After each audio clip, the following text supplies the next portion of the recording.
RB. Timmapur ರಾಜೀನಾಮೆಯನ್ನ ನೀಡಲೇಬೇಕು ಅಂತ ಈಗಾಗಲೇ ಬಿಜೆಪಿ ನಾಯಕರು ಪಟ್ಟು ಹಿಡಿದಿದ್ದಾರೆ. ಅದು ಒಂದು ಕಡೆ ಆದ್ರೆ ಮತ್ತೊಂದು ಕಡೆಯಲ್ಲಿ ಈಗ ಆರ್.ಬಿ. ತಿಮ್ಮಾಪುರ್ ಸಿಎಂ ಭೇಟಿ ಆಗಿದ್ದಾರೆ. ಸಿಎಂ ಸಿದ್ದರಾಮಯ್ಯನವರನ್ನ ಭೇಟಿಯಾಗಿದ್ದಾರೆ. ಆರ್.ಬಿ. ತಿಮ್ಮಾಪುರ್ ವಿಧಾನಸೌಧದ ಸಿಎಂ ಕಚೇರಿಯಲ್ಲಿ ಸಿದ್ದರಾಮಯ್ಯ ಅವರ ಜೊತೆಯಲ್ಲಿ ಚರ್ಚೆ ಮಾಡಿದ್ದಾರೆ. ತಿಮ್ಮಾಪುರ್ ಅವರ ಜೊತೆ ಈಗಾಗಲೇ ಭೇಟಿ ಮಾಡಿ ಮಾತಾಡಿದ್ರು. ಸಿಎಂ ಮತ್ತೊಮ್ಮೆ ಸ್ಪಷ್ಟನೆಯನ್ನ ಕೇಳಿದ್ದಾರೆ. ಸಿಎಂ ಸಿದ್ದರಾಮಯ್ಯ ಭ್ರಷ್ಟಾಚಾರದ ಆರೋಪದ ಬಗ್ಗೆ ಮಾಹಿತಿಯನ್ನ ಪಡ್ಕೊಂಡಿದ್ದಾರೆ. ಸಿಎಂ ನಂದೇನ್ ತಪ್ಪಿಲ್ಲ, ನಾನು ಯಾಕೆ ರಾಜೀನಾಮೆ ಕೊಡಬೇಕು, ಹೆಸರೇ ಹೇಳಿದ್ದಾರೆ, ಆಡಿಯೋ ಇದೆ ಅನ್ನುವ ಮಾತ್ರಕ್ಕೆ ನಾನು ತಪ್ಪಿತಸ್ಥ ಅಲ್ಲ ಅನ್ನುವಂಥದ್ದನ್ನ ಆರ್.ಬಿ. ತಿಮ್ಮಾಪುರ್ ಈಗಾಗಲೇ ಹೇಳಿದ್ರು, ಮಾತಾಡಿದ್ರು. ಈಗ ಸಿಎಂ ಜೊತೆ ಚರ್ಚೆ ಮಾಡಿದ್ದಾರೆ. ಸಿಎಂಗೆ ಅದರ ಮಾಹಿತಿಯನ್ನ ಹಂಚಿಕೊಂಡಿದ್ದಾರೆ ಅನ್ನುವಂಥ ಮಾಹಿತಿ ಸದ್ಯಕ್ಕೆ ಸಿಗ್ತಾ ಇರೋದು. ಈ ಭ್ರಷ್ಟಾಚಾರದ ಆರೋಪದ ಬಗ್ಗೆ ಮಾಹಿತಿಯನ್ನ ಸಿಎಂ ಪಡ್ಕೊಂಡಿದ್ದಾರೆ. ಅಬಕಾರಿ ಇಲಾಖೆಯಲ್ಲಿ ಅಸಲಿಗೆ ನಡೆದಿದ್ದೇನು, ಈ ಅಧಿಕಾರಿಗಳು ಕೇವಲ ಹೆಸರನ್ನ ದುರ್ಬಳಕೆ ಮಾಡಿಕೊಂಡು ಹೆಸರನ್ನ ಬಳಸಿಕೊಂಡು ಈ ಲಂಚವನ್ನ ಪಡೆದಿರೋದಾ, ಅಥವಾ ಇದರಲ್ಲಿ ಅಸಲಿಗೂ ಯಾರದೋ ಸಚಿವರ ಕೈವಾಡ ಇದೆಯಾ, ಅಥವಾ ಅದು ಅಬಕಾರಿ ಸಚಿವರೇನಾ ಅನ್ನುವಂಥ ವಿಚಾರಕ್ಕೆ ಸಂಬಂಧಪಟ್ಟಂತೆ ಈಗ ಸಿಎಂ ಭೇಟಿಯಾದ ಸಂದರ್ಭದಲ್ಲಿ ಸಿಎಂ ಅವರಿಗೆ ತಿಮ್ಮಾಪುರ್ ಅವರು ಸ್ಪಷ್ಟನೆಯನ್ನ ಕೊಟ್ಟಿದ್ದಾರೆ, ಎಕ್ಸ್ಪ್ಲೈನ್ ಮಾಡಿದ್ದಾರೆ. ನನ್ನ ಹೆಸರು ದುರ್ಬಳಕೆ ಆಗಿದೆ ಅಂತ ತಿಮ್ಮಾಪುರ್ ಸಬೂಬನ್ನ ನೀಡಿದ್ದಾರೆ. ಈ ಹಿಂದೆ ಕೂಡ ಅದೇ ಮಾತನ್ನ ಹೇಳ್ತಾ ಇದ್ರು, ನನ್ನ ಹೆಸರನ್ನ ಬಳಕೆ ಮಾಡ್ಕೊಂಡಿದ್ದಾರೆ ಅಷ್ಟೇ ಆ ಅಧಿಕಾರಿಗಳು, ಇದರಲ್ಲಿ ನನ್ನ ಪಾತ್ರ ಇಲ್ಲ, ನನ್ನ ತಪ್ಪಿಲ್ಲ, ನಾನು ಯಾಕೆ ರಾಜೀನಾಮೆ ಕೊಡಬೇಕು, ನಾನು ಯಾವುದೇ ತನಿಖೆಗೂ ಕೂಡ ಸಿದ್ಧ ಅನ್ನುವಂಥದ್ದನ್ನ ಕೂಡ ಈಗಾಗಲೇ ಆರ್.ಬಿ. ತಿಮ್ಮಾಪುರ್ ಹೇಳ್ತಾ ಇದ್ದಾರೆ. ಸ್ವತಂತ್ರವಾಗಿ ತನಿಖೆ ಆಗಬೇಕು ಅನ್ನುವಂಥದ್ದು ಬಿಜೆಪಿ ನಾಯಕರ ಆಗ್ರಹ ಒಂದು ಕಡೆ, ಮತ್ತೊಂದು ಕಡೆಯಲ್ಲಿ ಇದೇ ಪ್ರಕರಣಕ್ಕೆ ಸಂಬಂಧಪಟ್ಟಂತೆ ಆರ್.ಬಿ. ತಿಮ್ಮಾಪುರ್ ತನಿಖೆಯನ್ನ ಎದುರಿಸಬೇಕು, ಜೊತೆಯಲ್ಲಿ ರಾಜೀನಾಮೆಯನ್ನ ಕೊಡಬೇಕು ಅಂತ ಬಿಜೆಪಿ ನಾಯಕರು ಕೂಡ ಪಟ್ಟನ್ನ ಹಿಡಿದು ಕೂತಿದ್ದಾರೆ. ಈ ನಿಟ್ಟಿನಲ್ಲಿ ಈಗ ಮುಜುಗರ ಆಗಿರುವಂತಹ ನಿಟ್ಟಿನಲ್ಲಿ ಸಿಎಂ ಜೊತೆ ಮೀಟ್ ಆಗಿ ಮಾತುಕತೆಯನ್ನ ಮಾಡಿದ್ದಾರೆ. ಡೀಟೇಲ್ಸ್ ಅನ್ನ ಕೊಡ್ತಾರೆ ನಮ್ಮ ಪ್ರತಿನಿಧಿ ಬಸವರಾಜ್, ನೇರ ಸಂಪರ್ಕದಲ್ಲಿ ಜಾಯಿನ್ ಆಗಿದ್ದಾರೆ.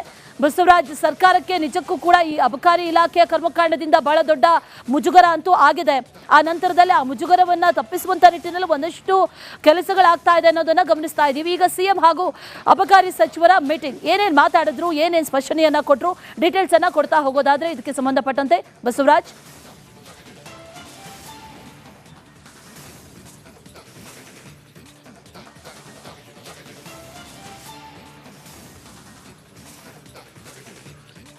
ರೂಪ ಅಬಕಾರಿ ಹಗರಣ ರಾಜ್ಯ ಸರ್ಕಾರಕ್ಕೆ ನುಂಗ್ಲಾರ್ದಂತ ತುತ್ತಾಗ್ತಾ ಇದೆ. ಯಾಕಂದ್ರೆ ಅಧಿವೇಶನ ಕರೆದಿತ್ತು ರಾಜ್ಯ ಸರ್ಕಾರ, ಈಗ ಅದೇ ಮುಳುವಾಗಿರ್ತಕ್ಕಂಥದ್ದು. ಅಧಿವೇಶನದಲ್ಲಿ ಬಿಜೆಪಿಯ ನಾಯಕರು ಮತ್ತು ಇವರು ಜೆಡಿಎಸ್ ನಾಯಕರು ಅಬಕಾರಿ ಸಚಿವರಾಗಿರ್ತಕ್ಕಂಥ ಆರ್.ಬಿ. ತಿಮ್ಮಾಪುರ್ ಅವರ ರಾಜೀನಾಮೆಗೆ ಪಟ್ಟು ಹಿಡ್ಕೊಂಡು ಕೂತಿರ್ತಕ್ಕಂಥದ್ದು.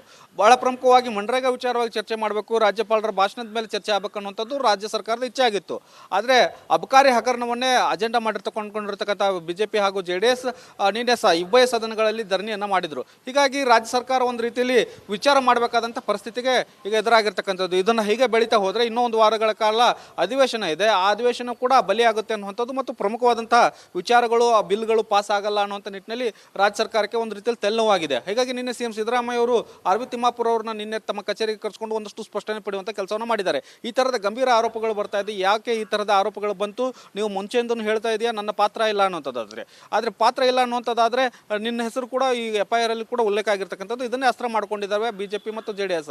ಈಗ ಇದನ್ನೇ ಮುಂದುವರಿಸ್ತಾ ಹೋದರೆ ನಾವು ರಾಜ್ಯ ಸರ್ಕಾರಕ್ಕೆ ಮುಜುಗರ ಆಗ್ತಾ ಇದೆ, ಇದನ್ನ ಸ್ಪಷ್ಟನೆ ಕೊಡುವಂಥ ನಿಟ್ಟಿನಲ್ಲಿ ನೀನು ಉತ್ತರ ಕೊಡುವಂಥ ಒಂದು ತಾಕೀತನ್ನ ಆರ್.ಬಿ. ತಿಮ್ಮಾಪುರ್ ಅವರಿಗೆ ಸಿಎಂ ಸಿದ್ದರಾಮಯ್ಯ ಅವರು ಮಾಡಿದ್ದಾರೆ ಅನ್ನೋ ಮಾಹಿತಿಗಳಿದ್ದಾವೆ. ಹೀಗಾಗಿ ಆರ್.ಬಿ. ತಿಮ್ಮಾಪುರ್ ಅವರು ಈಗಲೂ ಕೂಡ ನಾನು ಕ್ಲಿಯರ್ ಆಗಿದೆ, ನನ್ನ ಹೆಸರು ಬೇಗ ದುರ್ಬಳಕೆ ಮಾಡ್ಕೊಳ್ಳಾಗ್ತಾ ಇದೆ ಅನ್ನುವಂಥ ಒಂದಷ್ಟು ಸಬೂಬನ್ನು ಕೊಡುವಂಥ ಕೆಲಸ ಮಾಡಿದ್ದಾರೆ. ಹೀಗಾಗಿ ರಾಜ್ಯ ಸರ್ಕಾರ ಮತ್ತು ಸಿಎಂ ಸಿದ್ದರಾಮಯ್ಯ ಅವರು ಚಿಂತಿಸಬೇಕಾಗಿದೆ ಮತ್ತು ಕಾಂಗ್ರೆಸ್ ಹೈಕಮಾಂಡ್ ಕೂಡ ಈ ಬಗ್ಗೆ ಮಧ್ಯಪ್ರವೇಶ ಮಾಡುವಂಥ ಸಾಧ್ಯತೆಗಳಿದ್ದಾವೆ.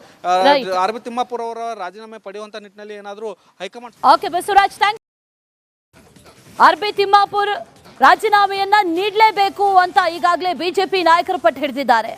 ಅದು ಒಂದು ಕಡೆ ಆದ್ರೆ ಮತ್ತೊಂದು ಕಡೆಯಲ್ಲಿ ಈಗ ಆರ್.ಬಿ. ತಿಮ್ಮಾಪುರ್ ಸಿಎಂ ಭೇಟಿ ಆಗಿದ್ದಾರೆ. ಸಿಎಂ ಸಿದ್ದರಾಮಯ್ಯನವರನ್ನ ಭೇಟಿಯಾಗಿದ್ದಾರೆ. ಆರ್.ಬಿ. ತಿಮ್ಮಾಪುರ್ ವಿಧಾನಸೌಧದ ಸಿಎಂ ಕಚೇರಿಯಲ್ಲಿ ಸಿದ್ದರಾಮಯ್ಯ ಅವರ ಜೊತೆಯಲ್ಲಿ ಚರ್ಚೆ ಮಾಡಿದ್ದಾರೆ.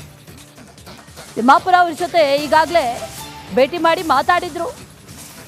ಸಿಎಂ ಮತ್ತೊಮ್ಮೆ ಸ್ಪಷ್ಟನೆಯನ್ನ ಕೇಳಿದ್ದಾರೆ. ಸಿಎಂ ಸಿದ್ದರಾಮಯ್ಯ ಭ್ರಷ್ಟಾಚಾರದ ಆರೋಪದ ಬಗ್ಗೆ ಮಾಹಿತಿಯನ್ನ ಪಡ್ಕೊಂಡಿದ್ದಾರೆ. ಸಿಎಂ ನಂದೇನ್ ತಪ್ಪಿಲ್ಲ, ನಾನು ಯಾಕೆ ರಾಜೀನಾಮೆ ಕೊಡಬೇಕು, ಹೆಸರೇ ಹೇಳಿದ್ದಾರೆ, ಆಡಿಯೋ ಇದೆ ಅನ್ನುವ ಮಾತ್ರಕ್ಕೆ ನಾನು ತಪ್ಪಿತಸ್ಥ ಅಲ್ಲ ಅನ್ನುವಂಥದ್ದನ್ನ ಆರ್.ಬಿ. ತಿಮ್ಮಾಪುರ್ ಈಗಾಗಲೇ ಹೇಳಿದ್ರು, ಮಾತಾಡಿದ್ರು. ಈಗ ಸಿಎಂ ಜೊತೆ ಚರ್ಚೆ ಮಾಡಿದ್ದಾರೆ.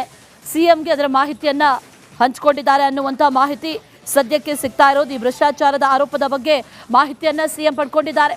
ಅಬಕಾರಿ ಇಲಾಖೆಯಲ್ಲಿ ಅಸಲಿಗೆ ನಡೆದಿದ್ದೇನು, ಈ ಅಧಿಕಾರಿಗಳು ಕೇವಲ ಹೆಸರನ್ನ ದುರ್ಬಳಕೆ ಮಾಡಿಕೊಂಡು ಹೆಸರನ್ನ ಬಳಸ್ಕೊಂಡು ಈ ಲಂಚವನ್ನ ಪಡೆದಿರೋದಾ, ಅಥವಾ ಇದರಲ್ಲಿ ಅಸಲಿಗೂ ಯಾರದೋ ಸಚಿವರ ಕೈವಾಡ ಇದೆಯಾ, ಅಥವಾ ಅದು ಅಬಕಾರಿ ಸಚಿವರೇನಾ ಅನ್ನುವಂಥ ವಿಚಾರಕ್ಕೆ ಸಂಬಂಧಪಟ್ಟಂತೆ ಈಗ ಸಿಎಂ ಭೇಟಿಯಾದ ಸಂದರ್ಭದಲ್ಲಿ ಸಿಎಂ ಅವರಿಗೆ ತಿಮ್ಮಾಪುರ್ ಅವರು ಸ್ಪಷ್ಟನೆಯನ್ನ ಕೊಟ್ಟಿದ್ದಾರೆ, ಎಕ್ಸ್ಪ್ಲೈನ್ ಮಾಡಿದ್ದಾರೆ. ನನ್ನ ಹೆಸರು ದುರ್ಬಳಕೆ ಆಗಿದೆ ಅಂತ ತಿಮ್ಮಾಪುರ್ ಸಬೂಬನ್ನ ನೀಡಿದ್ದಾರೆ. ಈ ಹಿಂದೆ ಕೂಡ ಅದೇ ಮಾತನ್ನ ಹೇಳ್ತಾ ಇದ್ರು, ನನ್ನ ಹೆಸರನ್ನ ಬಳಕೆ ಮಾಡ್ಕೊಂಡಿದ್ದಾರೆ ಅಷ್ಟೇ ಆ ಅಧಿಕಾರಿಗಳು, ಇದರಲ್ಲಿ ನನ್ನ ಪಾತ್ರ ಇಲ್ಲ, ನನ್ನ ತಪ್ಪಿಲ್ಲ, ನಾನು ಯಾಕೆ ರಾಜೀನಾಮೆ ಕೊಡಬೇಕು, ನಾನು ಯಾವುದೇ ತನಿಖೆಗೂ ಕೂಡ ಸಿದ್ಧ ಅನ್ನುವಂಥದ್ದನ್ನ ಕೂಡ ಈಗಾಗಲೇ RBP ತಿಮ್ಮಾಪುರ್ ಹೇಳ್ತಾ ಇದ್ದಾರೆ. ಸ್ವತಂತ್ರವಾಗಿ ತನಿಖೆ ಆಗಬೇಕು ಅನ್ನುವಂಥದ್ದು ಬಿಜೆಪಿ ನಾಯಕರ ಆಗ್ರಹ ಒಂದು ಕಡೆ, ಮತ್ತೊಂದು ಕಡೆಯಲ್ಲಿ ಇದೇ ಪ್ರಕರಣಕ್ಕೆ ಸಂಬಂಧಪಟ್ಟಂತೆ RB ತಿಮ್ಮಾಪುರ್ ತನಿಖೆಯನ್ನ ಎದುರಿಸಬೇಕು, ಜೊತೆಯಲ್ಲಿ ರಾಜೀನಾಮೆಯನ್ನ ಕೊಡಬೇಕು ಅಂತ ಬಿಜೆಪಿ ನಾಯಕರು ಕೂಡ ಪಟ್ಟನ್ನ ಹಿಡಿದು ಕೂತಿದ್ದಾರೆ. ಈ ನಿಟ್ಟಿನಲ್ಲಿ ಈಗ ಮುಜುಗರ ಆಗಿರುವಂತಹ ನಿಟ್ಟಿನಲ್ಲಿ ಸಿಎಂ ಜೊತೆ ಮೀಟ್ ಆಗಿ ಮಾತುಕತೆಯನ್ನ ಮಾಡಿದ್ದಾರೆ. ಡೀಟೇಲ್ಸ್ ಅನ್ನ ಕೊಡ್ತಾರೆ ನಮ್ಮ ಪ್ರತಿನಿಧಿ ಬಸವರಾಜ್, ನೇರ ಸಂಪರ್ಕದಲ್ಲಿ ಜಾಯಿನ್ ಆಗಿದ್ದಾರೆ. ಬಸವರಾಜ್, ಸರ್ಕಾರಕ್ಕೆ ನಿಜಕ್ಕೂ ಕೂಡ ಈ ಅಬಕಾರಿ ಇಲಾಖೆಯ ಕರ್ಮಕಾಂಡದಿಂದ ಬಹಳ ದೊಡ್ಡ ಮುಜುಗರ ಅಂತೂ ಆಗಿದೆ. ಆ ನಂತರದಲ್ಲಿ ಆ ಮುಜುಗರವನ್ನ ತಪ್ಪಿಸುವಂತ ನಿಟ್ಟಿನಲ್ಲಿ ಒಂದಷ್ಟು ಕೆಲಸಗಳಾಗ್ತಾ ಇದೆ ಅನ್ನೋದನ್ನ ಗಮನಿಸ್ತಾ ಇದ್ದೀವಿ. ಈಗ ಸಿಎಂ ಹಾಗೂ ಅಬಕಾರಿ ಸಚಿವರ ಮೀಟಿಂಗ್, ಏನೇನು ಮಾತಾಡಿದ್ರು, ಏನೇನು ಸ್ಪಷ್ಟನೆಯನ್ನ ಕೊಟ್ಟರು, ಡೀಟೇಲ್ಸ್ ಅನ್ನ ಕೊಡ್ತಾ ಹೋಗೋದಾದ್ರೆ ಇದಕ್ಕೆ ಸಂಬಂಧಪಟ್ಟಂತೆ ಬಸವರಾಜ್.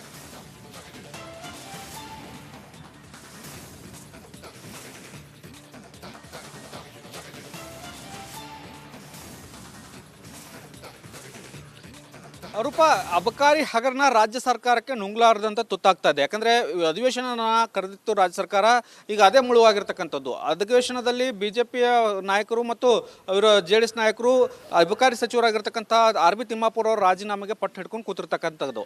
ಬಹಳ ಪ್ರಮುಖವಾಗಿ ಮನ್ರೇಗಾ ವಿಚಾರವಾಗಿ ಚರ್ಚೆ ಮಾಡಬೇಕು, ರಾಜ್ಯಪಾಲರ ಭಾಷಣದ ಮೇಲೆ ಚರ್ಚೆ ಆಗಬೇಕು ಅನ್ನುವಂಥದ್ದು ರಾಜ್ಯ ಸರ್ಕಾರದ ಇಚ್ಛೆ ಆಗಿತ್ತು. ಆದರೆ ಅಬಕಾರಿ ಹಗರಣವನ್ನೇ ಅಜೆಂಡಾ ಮಾಡಿರ್ತಕೊಂಡಿರ್ತಕ್ಕಂಥ ಬಿಜೆಪಿ ಹಾಗೂ JDS ನಿನ್ನೆ ಉಭಯ ಸದನಗಳಲ್ಲಿ ಧರಣಿಯನ್ನ ಮಾಡಿದ್ರು. ಹೀಗಾಗಿ ರಾಜ್ಯ ಸರ್ಕಾರ ಒಂದು ರೀತಿಯಲ್ಲಿ ವಿಚಾರ ಮಾಡಬೇಕಾದಂಥ ಪರಿಸ್ಥಿತಿಗೆ ಈಗ ಎದುರಾಗಿರ್ತಕ್ಕಂಥದ್ದು. ಇದನ್ನು ಹೀಗೆ ಬೆಳೀತಾ ಹೋದರೆ ಇನ್ನೂ ಒಂದು ವಾರಗಳ ಕಾಲ ಅಧಿವೇಶನ ಇದೆ, ಆ ಅಧಿವೇಶನ ಕೂಡ ಬಲಿಯಾಗುತ್ತೆ ಅನ್ನುವಂಥದ್ದು ಮತ್ತು ಪ್ರಮುಖವಾದಂಥ ವಿಚಾರಗಳು, ಆ ಬಿಲ್ಗಳು ಪಾಸ್ ಆಗಲ್ಲ ಅನ್ನುವಂಥ ನಿಟ್ಟಿನಲ್ಲಿ ರಾಜ್ಯ ಸರ್ಕಾರಕ್ಕೆ ಒಂದು ರೀತಿಯಲ್ಲಿ ತೆಲ್ಲವಾಗಿದೆ. ಹೀಗಾಗಿ ನಿನ್ನೆ CM ಸಿದ್ದರಾಮಯ್ಯ ಅವರು RB ತಿಮ್ಮಾಪುರ್ ಅವ್ರನ್ನ ನಿನ್ನೆ ತಮ್ಮ ಕಚೇರಿಗೆ ಕರೆಸ್ಕೊಂಡು ಒಂದಷ್ಟು ಸ್ಪಷ್ಟನೆ ಪಡೆಯುವಂಥ ಕೆಲಸವನ್ನು ಮಾಡಿದ್ದಾರೆ. ಈ ಥರದ ಗಂಭೀರ ಆರೋಪಗಳು ಬರ್ತಾ ಇದೆ, ಯಾಕೆ ಈ ಥರದ ಆರೋಪಗಳು ಬಂತು, ನೀವು ಮುಂಚೆಯಿಂದನೂ ಹೇಳ್ತಾ ಇದೆಯಾ ನನ್ನ ಪಾತ್ರ ಇಲ್ಲ ಅನ್ನುವಂಥದ್ದಾದರೆ, ಆದರೆ ಪಾತ್ರ ಇಲ್ಲ ಅನ್ನುವಂಥದ್ದಾದರೆ ನಿನ್ನ ಹೆಸರು ಕೂಡ ಈ FIR ಅಲ್ಲಿ ಕೂಡ ಉಲ್ಲೇಖ ಆಗಿರ್ತಕ್ಕಂಥದ್ದು. ಇದನ್ನೇ ಅಸ್ತ್ರ ಮಾಡ್ಕೊಂಡಿದ್ದಾವೆ ಬಿಜೆಪಿ ಮತ್ತು JDS. ಈಗ ಇದನ್ನೇ ಮುಂದುವರಿಸ್ತಾ ಹೋದರೆ ನಾವು ರಾಜ್ಯ ಸರ್ಕಾರಕ್ಕೆ ಮುಜುಗರ ಆಗ್ತಾ ಇದೆ, ಇದನ್ನ ಸ್ಪಷ್ಟನೆ ಕೊಡುವಂಥ ನಿಟ್ಟಿನಲ್ಲಿ ನೀನು ಉತ್ತರ ಕೊಡುವಂಥ ಒಂದು ತಾಕೀತನ್ನ RB ತಿಮ್ಮಾಪುರ್ ಅವರಿಗೆ CM ಸಿದ್ದರಾಮಯ್ಯ ಅವರು ಮಾಡಿದ್ದಾರೆ ಅನ್ನೋ ಮಾಹಿತಿಗಳಿದ್ದಾವೆ. ಹೀಗಾಗಿ RB ತಿಮ್ಮಾಪುರ್ ಅವರು ಈಗಲೂ ಕೂಡ ನಾನು ಕ್ಲಿಯರ್ ಆಗಿದೆ, ನನ್ನ ಹೆಸರು ಬೇಗ ದುರ್ಬಳಕೆ ಮಾಡ್ಕೊಳ್ಳಾಗ್ತಾ ಇದೆ ಅನ್ನುವಂಥ ಒಂದಷ್ಟು ಸಬೂಬನ್ನು ಕೊಡುವಂಥ ಕೆಲಸ ಮಾಡಿದ್ದಾರೆ. ಹೀಗಾಗಿ ರಾಜ್ಯ ಸರ್ಕಾರ ಮತ್ತು CM ಸಿದ್ದರಾಮಯ್ಯ ಅವರು ಚಿಂತಿಸಬೇಕಾಗಿದೆ ಮತ್ತು ಕಾಂಗ್ರೆಸ್ ಹೈಕಮಾಂಡ್ ಕೂಡ ಈ ಬಗ್ಗೆ ಮಧ್ಯಪ್ರವೇಶ ಮಾಡುವಂಥ ಸಾಧ್ಯತೆಗಳಿದ್ದಾವೆ. RB ತಿಮ್ಮಾಪುರ್ ಅವರ ರಾಜೀನಾಮೆ ಪಡೆಯುವಂಥ ನಿಟ್ಟಿನಲ್ಲಿ ಏನಾದರೂ ಹೈಕಮಾಂಡ್. ಓಕೆ ಬಸವರಾಜ್.